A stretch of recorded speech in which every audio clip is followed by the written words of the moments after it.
It's Scotty from Zenium Real Wealth, and we are broadcasting live on Facebook. Obviously, you know that because you can see that because you're watching it right now. And this is the first time we're using some new software by StreamYard. There you go, something a bit special. All right, this is our September 2019 live Q&A. So we do these once a month at the end of the month to give you guys a chance to chat to us about anything to do with property. Any questions you got, pop them on the stream and they'll come up here and I'll be able to answer them as we go. That's for the live questions. Other than that, we have some questions that people have sent in over the past couple of weeks that weren't super urgent and that we thought we'd save to answer for this evening. So let's kick off on that. So don't forget to put any comments in the comment box right here on the screen. Okay, so I've got some questions here. All right. For the past couple of weeks, we've talked about partner developments. And when we talk about developments, there's a couple of different ways to go. They can be developments you do yourself, which we call small construction projects. There can be larger projects that you do with a few others, larger projects that are done with a developer. There's many different ways to sort of skin that cat, if I'm allowed to say that still. So this question here relates to a small partner development. So that's a project where a couple of people get together with a developer and do a small project. And the question is, what is the minimum buy-in for a partner project? So a minimum buy-in is not necessarily dictated by us. So we align a group of like-minded people together, not necessarily a syndicate, but we'll call it a partnership or an investment group. And they sort of decide how much they're putting into a project. So we'll review a project on their behalf and say, look, here's the FISO, here's what we think it's worth, here's what we think is how much cash is needed, here's how you're going to get loans, all that sort of stuff. And we will put that to this group of people. That group of people then decides that they want to be involved, and someone might have 100,000, some might have 50, some might have 200,000, like whatever. That's got nothing to do with us, right?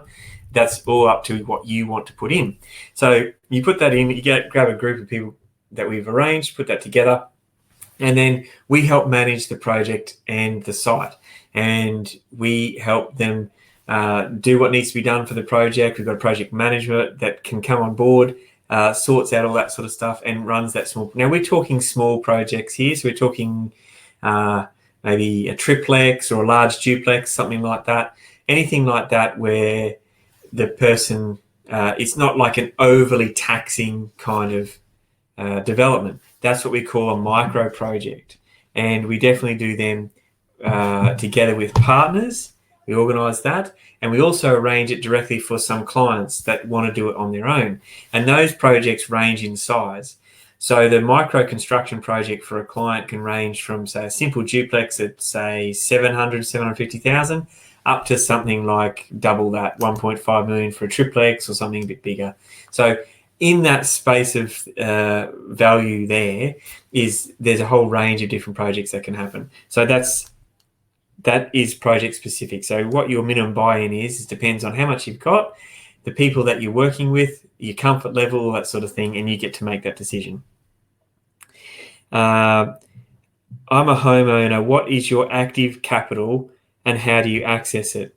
Okay, so this relates to maybe last week or the week before when we were talking about our impact strategy. So impact investing. So impact is invest money from projects and active capital transactions. So an active capital transaction is simply a transaction where the money you're putting in is working, okay? So it's not just simply a buy and hold. So you take your $100,000, you're going to buy a $500,000 buy and hold property, and then you reassess it again in 20 years' time. That's not an active capital transaction. An active capital transaction would be, I'll take 200,000, we'll go and build a duplex for say 800 grand. We'll sell it for 900. We're using really round figures here, and pay my taxes, and I'll keep the balance, as in you will keep the balance on that transaction. In 12 months' time, you go and do it again. So that's an active capital transaction. It's completely different from parking and buy and hold, and it is totally great for supercharging your wealth, right? I mean, there's not much point just buying and holding. Buy and holding, all you're doing is you're waiting for, one of two things, okay? You're waiting for inflation to happen, okay? Because as soon as inflation happens, then asset prices move. Or you're waiting for the land to capture the economic rent gains, okay? And that can be from infrastructure projects or whatever's going on. So that's definitely a better way than just waiting for inflation, but you're still just waiting. You're not doing anything active about it. So this question relates to, what is active capital? Well, active capital can be any capital, any money that you have that you decided to be active, okay? So it can't just be lazy sitting around. It has to be used for something. If you think about it, you've got a couple $100,000 in equity in your own home, and you decide that, well, I want to buy another property, okay? And the old way of buying and holding, you buy another property, can be established, can be new, whatever it is, and you go on there, you buy another property, and then what? You wait. You wait. How long are you going to wait for? Do you wait for 3 years? Do you wait for 15 years? Like, when do you have enough in your house and that property to refinance, to pull another 100,000 or 200,000 out to go again? And this is what we're talking about. That's very inactive capital transactions, very inactive transactions, full stop.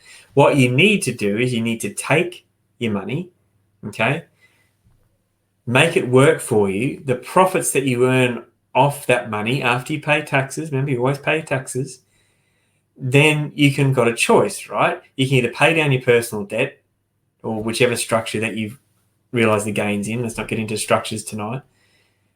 Or you can use that profit that you've made to then go and invest in property, okay? So you've still got your original capital there, and yet you've made money on top of your capital, and that money is what you go and do your buy and holds if that tickles your fancy.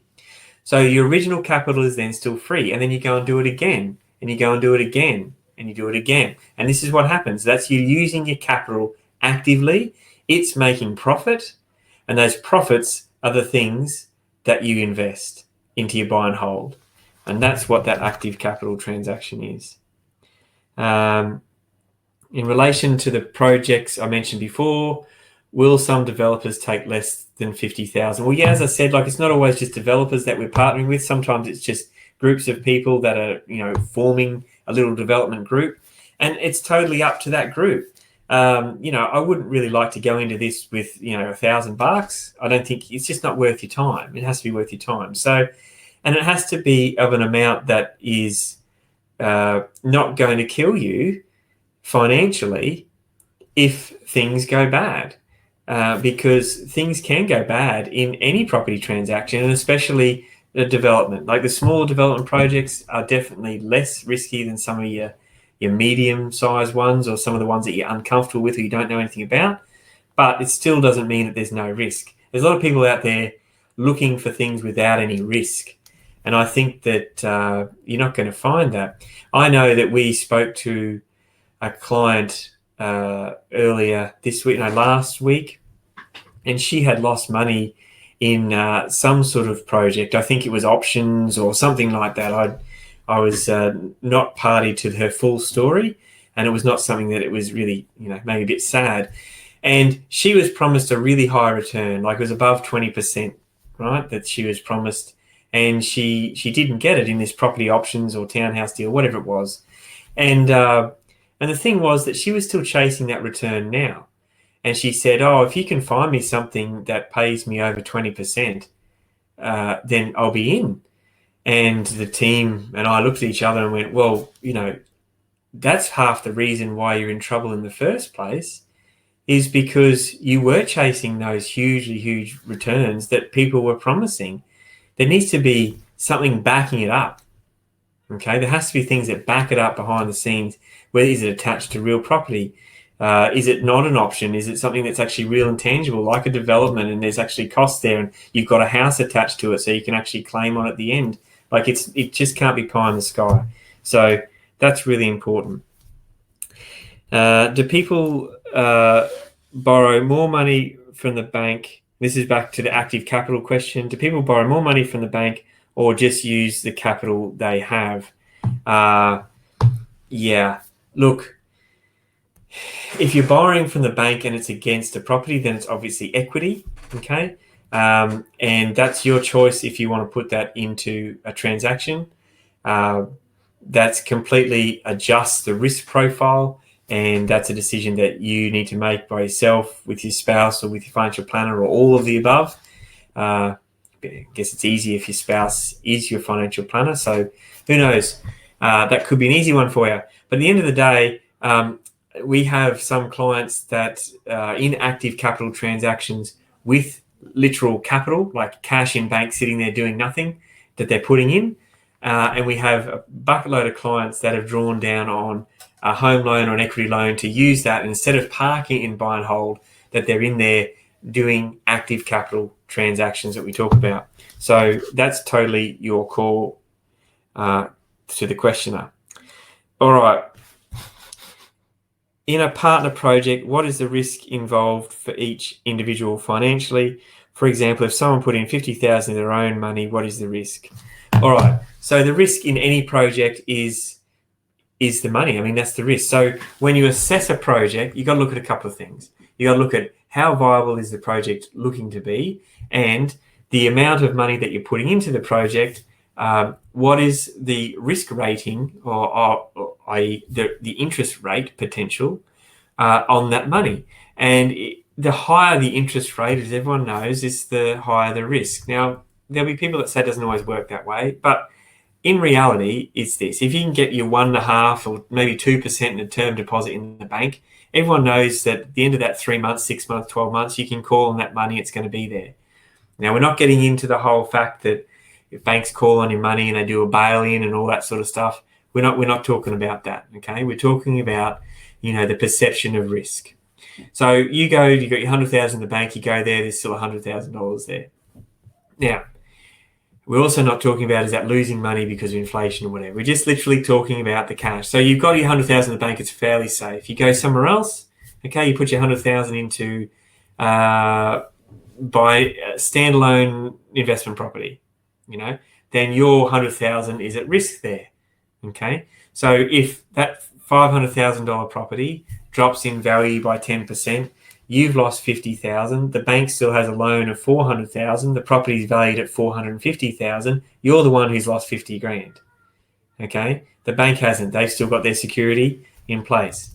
So with a development or a partner project, it depends on the type of project you're talking about and the type of people that are involved and the structures around it. So on a small partner project, like a small duplex that you're going to build with a couple of others, it's not too different to a house and land package. Okay, you've got the bank has the first mortgage and the people putting the capital in has their second mortgage, and away they go. On a slightly larger development, I say an 8 to 10 lot subdivision or something, of which we've done a few with clients over the years, that risk is obviously a little bit different, but the return is probably slightly different. So you're looking at maybe an 8%-ish return on a duplex project. You're going to push that to 14-ish% on like a land subdivision or something like that. That's really where you're going to sit with this type of returns. And they're average returns, and each project's different, and blah, blah, blah. We know all that. So the risk is always that if the property drops more than the capital that's put in, or up to the capital that's put in, then that whole amount of capital can be gone. So you need to choose very wisely when you put money into what project and how much. And that's probably the best thing that I can say about those sort of questions there. So we always have clients that ask, can I do something without any risk? And the simple answer is no. I mean, even in a bank, there's going to be risk. In property, there's risk, and don't let anyone tell you otherwise. The whole concept of safe as houses is, fairly legit. The house can be insured. It's very hard to steal a house as it's bolted down, all that sort of stuff. But it doesn't necessarily mean that property as an investment is 100% guaranteed. And if anyone tells you it is, then I would say run, because it's just simply not the case. All right, have we got any other questions coming in? I think that is all the questions we've got on this page here. I'm checking a couple of different pages as I go, guys, because that's what happens on the modern way of living online. Okay. All right, we've got another one coming in. Thanks, Jace. Okay, some people talk yield and others talk net return. Can you please explain the difference and which is the better, more accurate way to look at? All right, I'm going to need a drink for this, so excuse me. For those of you who watch these often, I don't have my 3-litre bottle today. I got told off one too many times that you couldn't keep seeing my beautiful face, so I've gone to a clear glass instead. All right, yield versus net return. Okay, yield is fairly simple to work out, okay? So you've got the rent of a property and you know the price that it's either being sold for or the price you paid. So let's do it with some round figures. We have $500 a week in rent on a $500,000 property. Now, your gross yield on that is worked out the following way. So not taking into account vacancies and all that, and this is where things can change and you really should do it through a proper spreadsheet, but the rule of thumb napkin sort of way of doing it, if you want to compare just properties across the board, is you do $500 a week times 52 weeks of the year is $26,000. You divide that by the purchase price of the property, which in this case is $500,000, and then you multiply that by 100. So that gives you 5.2%, which is exactly what we knew. So that 5.2% is there. So $500 a week, $500,000 property, 5.2%. That's a very easy way to work out yield. The problem with net return is, well, where does your net return start and where does it stop? So your net return, okay, we've got our $500 a week in your rent. Now our rental manager charges, I don't know, $30 a week, right? So we take that off because we're actually not getting that. I mean, we're getting it, we're paying them. So then that's $470. So we can work that out. Oh, hang on, tick. Then there's rates. So rates, that might be $1,800 a year. Oh, there's water headworks. We can charge for excess because it's a newer property, but there's only head charges. So we got that added in. Oh, there's always maintenance on a property, so we've got to add that in. Was there depreciation? Oh, no, I don't know if I'm going to charge. Oh, sometimes we get a lawnmower, guys. Sometimes we don't. You see what happens? You start going to net return and you're going, well, okay, you either got to include everything or you include nothing. Otherwise, you can't compare accurately. If you go on a gross yield and it works for you, then you can go and look in and you can factor in some of your known costs and perhaps estimated costs and dig a bit deeper. So I would always use a gross yield to just sort out the wheat from the chaff and then find out, okay, I want to dig deeper on this property or this project or whatever. And then you go into deeper amounts there and go, okay, let's do a FISO on a project or a cash flow analysis on a property and say, okay, well, here's the rates, here's this and this. The other issue with net return is that some people talk about net return before interest and others talk about it after interest, like it's totally at the end. Well, if you're doing a net return after interest and costs and you're at a 5% gross yield, I would suggest that you are in trouble. Our data suggests that, and from everything that we bought over the last 15 years, we work an average of 30% cost of rent to run the property. That doesn't include interest. That's just to run the property. So that includes rental management rates, some maintenance and all that. And as a property gets older, sometimes that can jump up to 35+%.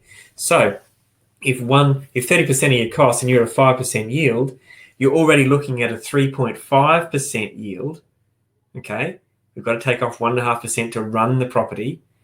We're back down to 3.5% just to actually get money into the bank. And then if your bank loan interest rate is at or above 3.5%, okay, say it was 100% lend, then you're not making money, right? It's all over.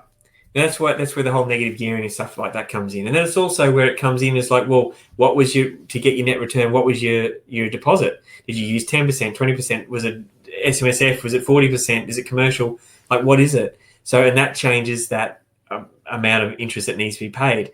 And then the other question is, well, am I including my principal payment or not? So we stick away from a net return in terms of giving those figures. We give gross yields, and that's the reason why, because it absolutely makes a whole bunch of difference.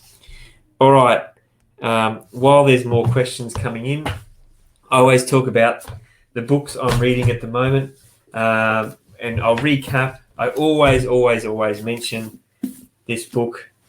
Let's clean it up so it looks good. Phil, if you're watching, which I'm sure you will be, make sure you read this book here, The Secret Life of Real Estate and Banking by Philip J. Anderson. It's a very, very good book, fairly thick. You see that? Look at that, hey? Nice and thick, and lots of bits and pieces in there. Covers real estate cycles for many, many years. It's worth a read. Don't read it when you're too tired, otherwise you will fall asleep in some regards because it's very data-driven, but hugely interesting for those people that are interested in that. The book I talked about last time that I finished last time as well, don't forget to get a copy of this, Rethinking the Economics of Land and Housing. It is pretty good. I really enjoyed that book. It had a lot of data. It's very UK-based, and they talk about lots of things there with land, the economic rent and land capturing the gains of property. All right. This is the one I read at the moment. You can see because it's got my little highlighter in. I always read with a highlighter. Hands up if you read with a highlighter. This one is an Australian book. Where am I going here? I'm all over the shop. Game of Mates, How Favours Bleed the Nation. I'll get that out of the way. Cameron Murray and Paul, I was going to say Frittata, but it's not. Frigid, whatever. That's worthy of a look as well. So Game of Mates, How Favours Bleed the Nation by Cameron Murray. All right, get that on Booktopia or wherever you get your books. It's totally Australian-based, okay? So it's really, really interesting. Heaps of examples in there about how property developers, politicians, mining magnates, all sorts of stuff goes on. Super funds, how all the favours there get in there and essentially take wealth from Aussies, and perhaps a few things what you can do about it. All right, another question's come in. Most people seem to build duplexes for cash flow, but in most cases, they need to hold them for a while to realise any gains in value. What is the key to building a duplex with instant equity? Yeah, that's a good question. That's actually a service that we do all the time for our clients, and they're not easy to find, right? Because the secret to that is you've got to find the land at the right price, and you've got to make sure the build works, and of course, then you can sell them. So most people do view duplexes for cash flow. I don't. I think there's other property that definitely cash flows better than a duplex. And straight away, I would think of a dual key, which is a property that can't be split. So it can be a normal house with a 1 or 2 bedroom unit attached. They're going to cash flow better because they're cheaper to build than a duplex. But they can't be split like a duplex. Another property would be a commercial property, like a shed or, a retail, if you're into that, office space, whatever, car parks. There's even car parks that, yield better than duplexes, okay? So why do people build duplexes? Well, duplexes are a bit of a secret in the open, right? So a duplex is good because this is why I reckon they're a bit of a goer, is because most of the people that buy a duplex, right, the end user of a duplex, the end purchaser of a duplex, can't really afford to build a duplex. So duplexes sit in this space, in Queensland especially, between attached housing like townhouses and fully detached housing like small houses. So they sit in that. So you've got to get your pricing right. So we try and work at around about a 10% valuation below an equivalent house and land package or house package for your duplex, right? That's enough. If you can't stretch that 10% to the house, you'll happily buy the duplex because it's still got some yard. It's got one attached wall, or sometimes not an attached wall because you can get it on a good block. And that can be a real winner. That will absolutely sell because the people who buy that are happy to save 10% or so on a house or a house and land package. There's a good chance that if you're selling it for $450 and houses are selling at $499 or something, or you're selling at $449, $499, you get what I'm saying. There's a pretty good chance that that buyer at your $449 duplex couldn't afford the $800,000 or $850,000 or whatever it costs to build the whole duplex and sell one off. So that's why there's a market there. So duplexes totally have a great position in the market. And in fact, we are in the active hunt for duplexes. We always are. We have a list of clients, and there's a client in particular who's been waiting now for 6 weeks for us to get a duplex because we've looked at about 8 sites and haven't been happy, but we're pretty close on his. And I talked to him again this afternoon, and he's just chomping at the bit to get into his duplex because he knows he'll be in and out in 12 months. We've got a list of about 3 or 4 others that are giving us EOIs after that. And then we've got other people kicking around. So they're very, very popular for what we do. And the reason is exactly that. We build them, we get them tenanted, and then we sell them off. Okay? The clients have a choice of keeping half, keeping both, selling all, whatever they want to do, that's what they can do. So that is why we do duplexes. Okay. An internal question here. Are there any current projects available to join in on? Yes, there is. It's always fun and games to join in on here at Zenium. So Zenium program is full of lots of real estate fun.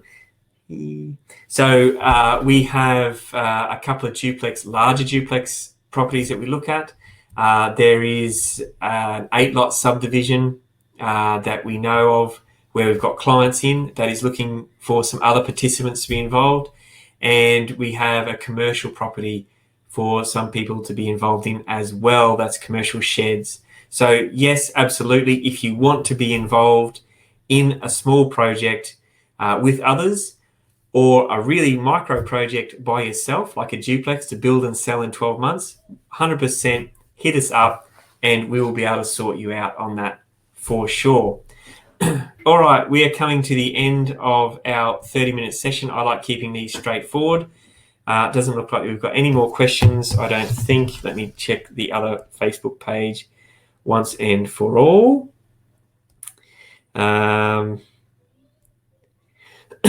Last minute question. With positive cash flow properties, if the region is at the bottom of the cycle and therefore the sales prices are lower, wouldn't the rent be too? Okay. That's a question that's going to take a little bit to answer. Positive cash flow properties work because they're obviously cash flow positive, right? I mean, you don't just go and buy and hope. So if there is a positive cash flow property that we're talking about, either to build or to buy, and where it is in the cycle is always going to be assessed. If you're buying an established property and it's positive cash flow, then you're going to assess where that is in the cycle. There's certain points that you're not going to want. You're looking on our Zenium compass, where you're actually looking. Do you want to buy it in the development phase or the discount phase or so on? The question here is, if sales prices are lower, wouldn't the rent be too? Well, it all depends on the demand, because we have a relationship between demand and price. So if we're in a bottom part of a cycle in an area and it hasn't been profitable for developers to bring on new stock, okay? They don't do it. They don't get lending. They don't bring on new stock. So what actually happens is, unless that area is dying, the area generally has some sort of growth attached to it in terms of population. Okay, just because Australia's population is growing. So unless that one particular area is actually dead and going backwards, then we'll actually have population growth across a large portion of Australia as an average. There's places that go better than others, all that sort of stuff. We're not getting into that. The question relates to the sales prices being lower in the bottom part of a cycle, therefore wouldn't the rent be lower? What's happened is you've just come out of a discounted buying section in the cycle with our Xenium compass. You can see up here. Where is he? There he is. So the blue section there, discounted buying. Okay, we've had the peak of the market at red. Down we go. It's all carnage. It's all falling to crap. And it's all going bad, and then we're at the bottom of the cycle down here, right? This is what we're talking about. If there hasn't been new construction come on and the area is a normal area that has normal demographics attached to it as an average, then what you'll find is there's a shortage of property in that area. That then puts a pressure on rents. So the first thing that happens at the bottom of a cycle is that you're actually finding rent pressures and rents start to move up. So it's actually a really good time to be looking at positive cash flow property in the bottom of the cycle, because what happens is you will get an increase in rent. Those properties generally have their price semi-attached to the rental on the property. So as your property price increases and rent increases, as your rent increases, your property price generally increases too on a property that's attached to the rent that way.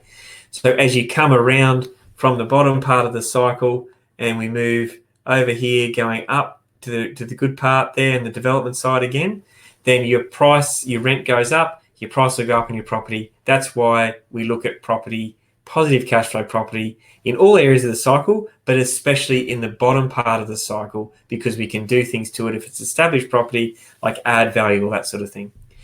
All right, that's it. I've gone overtime and I don't like going overtime.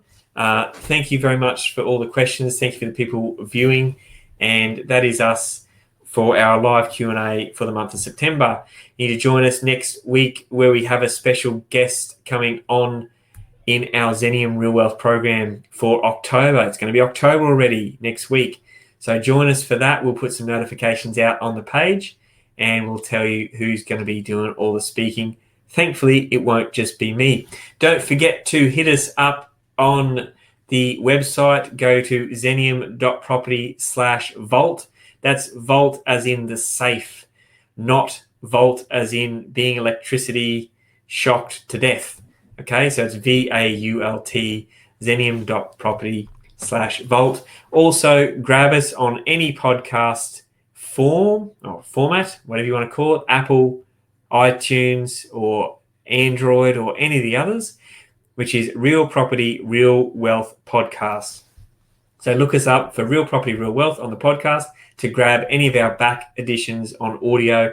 And thank you to all the listeners who are listening to us on that format now for today. This will be uploaded tomorrow on Friday. All right, that is it from me, and I hope to see you again soon. If you've got any questions, hit us up on the Facebook page. That's it. Scotty from Xenium Real Wealth signing out. Have a good evening.